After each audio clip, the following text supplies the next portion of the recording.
Antara benda yang kita wajib lupa, apa dia? Yang kita kena lupa, apa dia? Baik kita pada orang.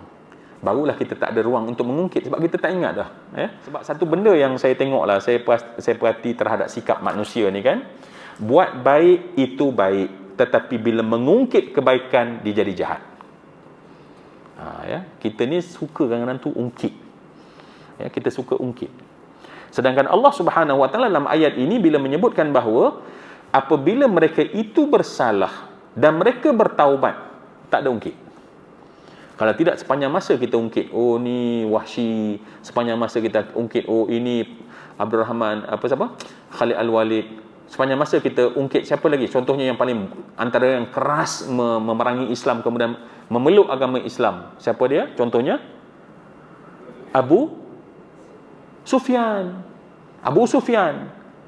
Jadi orang yang tak faham ayat ini masih lagi mengungkit, oh tengok Abu Sufyan, apatah lagi kalau dalam konteks sekarang ni kan, Syiah contohnya, mereka marah sangat. So sebab tu banyak kisah-kisah yang kalau kita baca daripada sumber yang kita tak tahu sumbernya, membenci sahabat kerana tengok Abu Sufyan dulu dia perang Islam, dialah bawa yang perang Badar tadi, dialah yang pimpin sampailah Futuh Mekah, dialah yang memimpin. Baik, semua yang dikatakan, tapi adakah Nabi mengungkit kemudian? So mengungkit tak baik. So dalam praktik kehidupan seharian, jangan kita biasa mengungkit. Buat baik itu baik, mengungkit itu jahat. Maknanya kita jadi orang jahat bila kita mengungkit. So once kita bagi dan sebab itulah antara benda yang kita wajib lupa, apa dia? Yang kita kena lupa, apa dia? Baik kita pada orang. Barulah kita tak ada ruang untuk mengungkit, sebab kita tak ingat dah. Ini problem. Selalu manusia tu mengungkit. So dia buat satu kebaikan, nanti ada masa dia akan cuba ungkit kebaikan tersebut. Mengungkit saja, dia tak jadi orang baik, dia orang jahat sebenarnya. So kalau kita nak mengungkit balik, tahulah bahawa kita ini orang jahat.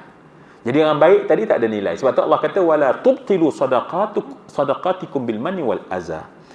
Jangan kamu batalkan, kata Allah Subhanahu Wa Taala, sedekah yang kamu bagi, kebaikan yang kamu buat itu dengan kamu mengungkit, mencerita-ceritakan dia, mengungkit-ungkit kan. Kadang-kadang cerita sesaja, ataupun yang lebih teruk, mengungkit dalam bahasa Melayu. Saya tengok dalam hadis lebih berat bab mengungkit ni sebenarnya.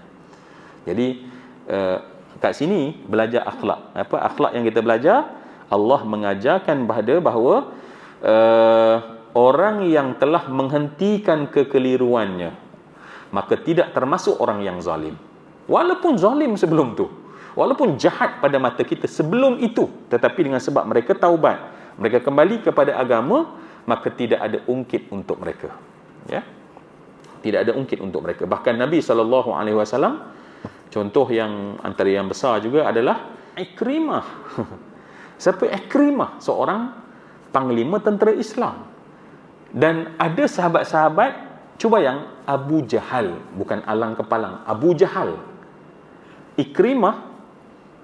Maka pada ketika itu ada orang yang mempermainkan tentang Abu Jahal di hadapan Ikrimah. Dan apa yang dia orang sebut tu betul, tentulah Abu Jahal tu jahat. Jadi ada yang sebut depan Ikrimah, maka Nabi mencela. Nabi mengingatkan sahabat jangan mencela orang mati untuk menyakitkan orang yang hidup. Itu semua ada adab yang kita belajar. Maknanya tak ada, walaupun mungkin yang jahat tu betul ayah dia, tetapi untuk anak tak ada kena-mengena. Jangan kita kait-kaitkan,